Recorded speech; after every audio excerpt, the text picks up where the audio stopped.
বিসমিল্লাহির রহমানির রহিম। আসসালামু আলাইকুম। আজকে আমি আপনাদেরকে দেখাচ্ছি কিভাবে খুব সহজে মাখন তোলা যায় বেশি পরিমাণের।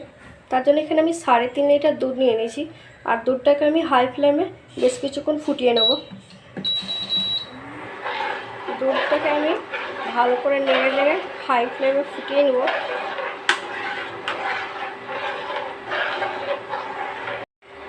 দুধটা আমি হাই ফ্লেমে বেশ কিছুক্ষণ ফুটিয়ে নিয়েছি, আর আপনারা সাইডটা দেখতে পারবেন শর্টটা জ্বলতে লেগেছে। এখন আমি এই স্পুনটাকে সরিয়ে এটাকে একটু স্টিমে দেবো।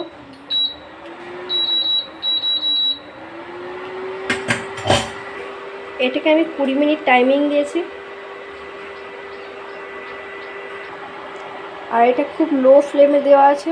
আর এদিকে দেখুন শর্ট জ্বলতে লেগে গেছে। এই মুহূর্তে আর কোনো আমি হাত দেবো না, আপনাদেরকে আর একবার দেখিয়ে দিচ্ছি। আপনারা যদি গ্যাসে করেন খুব লো ফ্লেমে ওভেনটাকে রেখে এটাকে শর্ট বসতে দেবো। ফিরে আসছি 20 মিনিট পর। আমি ফিরে এলাম প্রায় 20 মিনিট পর। এখানে আরও 1 মিনিট টাইম আছে। আর এইদিকে আপনাদেরকে দেখিয়ে দিই শর্টটা কতটা বসেছে, আর টাইমিং অফ হয়ে গেছে। যদি আপনাদের হাতে এক্সট্রা টাইম থাকে তাহলে এটা স্লো ফ্লেমে রাখতে পারেন। আর শর্টটা অনেকটা বসেছে। এইটা আমি এখন ঠান্ডা করতে দেবো ফ্যানের তলায়। আমি ফ্যানটা অন করে দুধটাকে আমি এবার ঠান্ডা করতে দিচ্ছি। আমি 3 ঘন্টা পর ফিরে এলাম, আর দুধটা আমি ঠান্ডা হয়ে যাওয়ার পর ফ্রিজে রেখেছি 3 ঘন্টা। শর্টটা ঠিকঠাক জমে যাবে। আমি এবার শর্টটা তুলে নেব।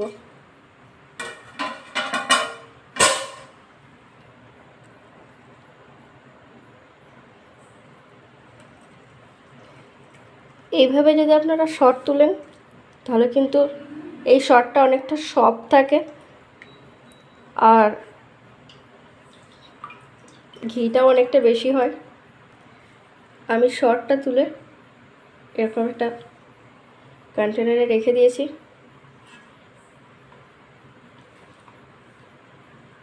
আর শর্টটা আমার অনেকটা পরিমাণ হয়েছে। আজকের ভিডিওটা যদি আপনাদের হেল্প হয় তাহলে অবশ্যই আমাকে লাইক করুন, শেয়ার করুন, সাবস্ক্রাইব করুন প্লিজ চ্যানেলটা আমার। কমেন্ট করে জানাবেন। আসসালামু আলাইকুম। ফিরে এলাম বেশ কয়েকদিন পর। এখানে আমার এতটা পরিমাণ সর হয়েছে। এই সরের মধ্যে আমি একটা পাতিলেবু কেটে নেবো, তার রসটা আমি সবটাই দিয়ে দেবো। পাতিলেবু যখনই কাটবেন তার আগে একটু দু হাতে করে এভাবে করে নেবেন, তাহলে আর কি পাতিলেবুর রসটা ঠিকঠাক বেরোয়।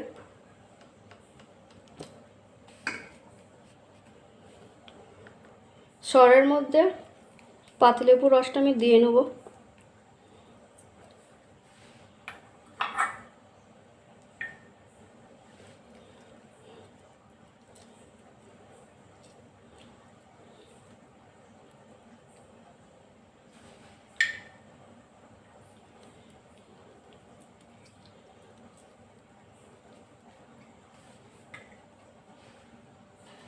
এখন একটা আমি স্পুনের সাহায্যে এটাকে ভালো করে মেখে নেব।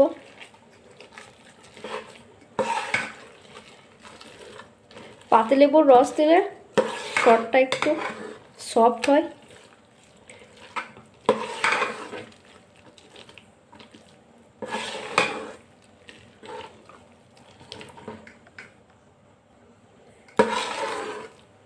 আমার এটা ভালো করে সরের সাথে মিক্স করা হয়ে গেছে লেবুটা।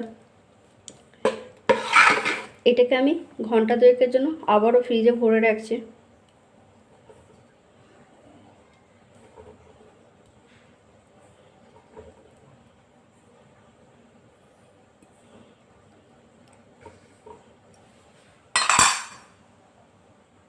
আমি বেশ কয়েক ঘন্টা ফ্রিজে রেখে দিয়েছিলাম।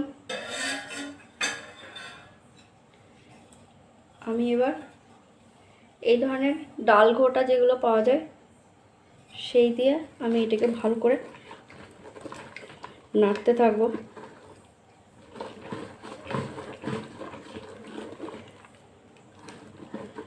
আর লেবু রসটা দেওয়ার কারণে সরটা মেল্ট হয়ে আছে, খুব তাড়াতাড়ি মাখন উঠে যাবে।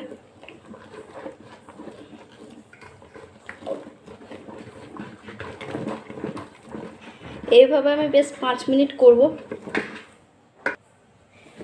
ভালো করে ঘষে ঘষে এইভাবে ফাটতে হবে।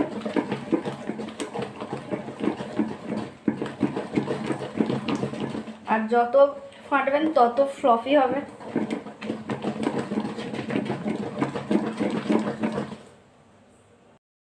এখানে আমি বেশ কিছুক্ষণ ভালো করে ঘুটে নিয়ে দেখুন লিকুইড হয়ে গেছে, আর এগুলো দানা দানা হয়ে গেছে। এটা মাখনের জন্য রেডি। এখন আমি এটাতে চিল ঠান্ডা পানি দিচ্ছি। নর্মাল পানি দেবেন না, যতটা পারবেন ঠান্ডা পানি ইউজ করতে, না হলে আইস কিউব ইউজ করবেন।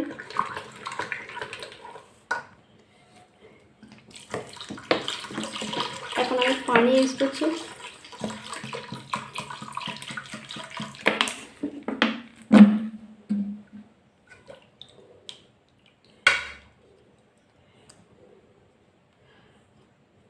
মাখনটা দেখুন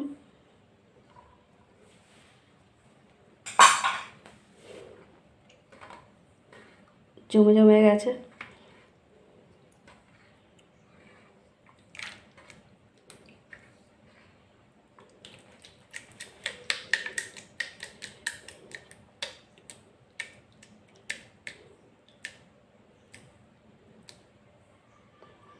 আমি এটা একটা প্যানের মধ্যে রেখে দিচ্ছি।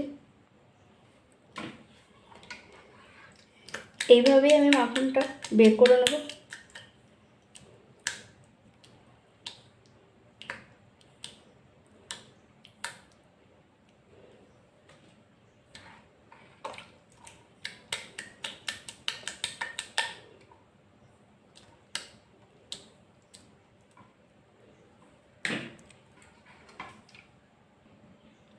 আমি বাটারটা সবটা বের করে নিয়েছি।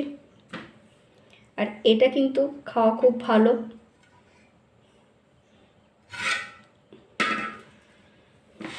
এখন আমি এটাতে আবারও পানি দেবো। এটা ভালো করে ধুয়ে নেবো বেশ কয়েকবার। এই পানিটা কিন্তু এই ঘোলের মধ্যে দেবেন না, মানে এই ঘোলটা খেতে খুব ভালো লাগে। এটা আমি রেখে দেবো।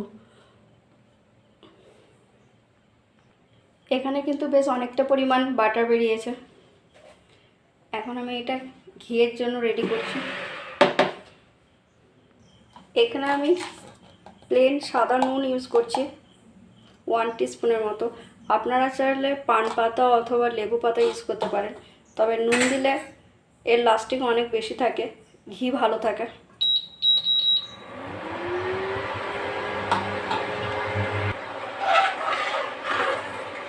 এখানে মাখনটা প্রায় গলে এসছে, আর এটা ধীরে ধীরে আমি নাড়তে থাকবো।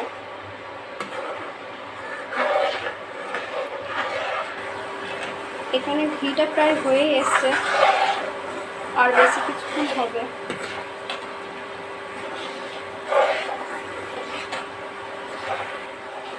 এখন ঘিটা পুরোপুরিভাবে রেডি হয়ে গেছে। আমি ওভেনটা অফ করে ঠান্ডা হতে দেবো। ঘিটা ঠান্ডা হয়ে গেছে, আর এখানে আমি একটা এয়ারটাইট কন্টেনার নিয়েছি, আর এটা আমি রোদে শুকিয়ে রেখেছিলাম ভালো করে ধুয়ে। এর মধ্যে আমি ঘিটা ট্রান্সফার করে নেব। আজকের হোমমেড ঘির যদি রেসিপিটা আপনাদের ভালো লাগে তাহলে অবশ্যই লাইক করুন, শেয়ার করুন, সাবস্ক্রাইব করুন। প্লিজ চ্যানেলটা আমার কমেন্ট করতে ভুলবেন না। আর এতটা পরিমাণ ঘি হয়েছে। আপনারা সবাই ভালো থাকুন, আমাদের জন্য দোয়া করবেন। আসসালামু আলাইকুম।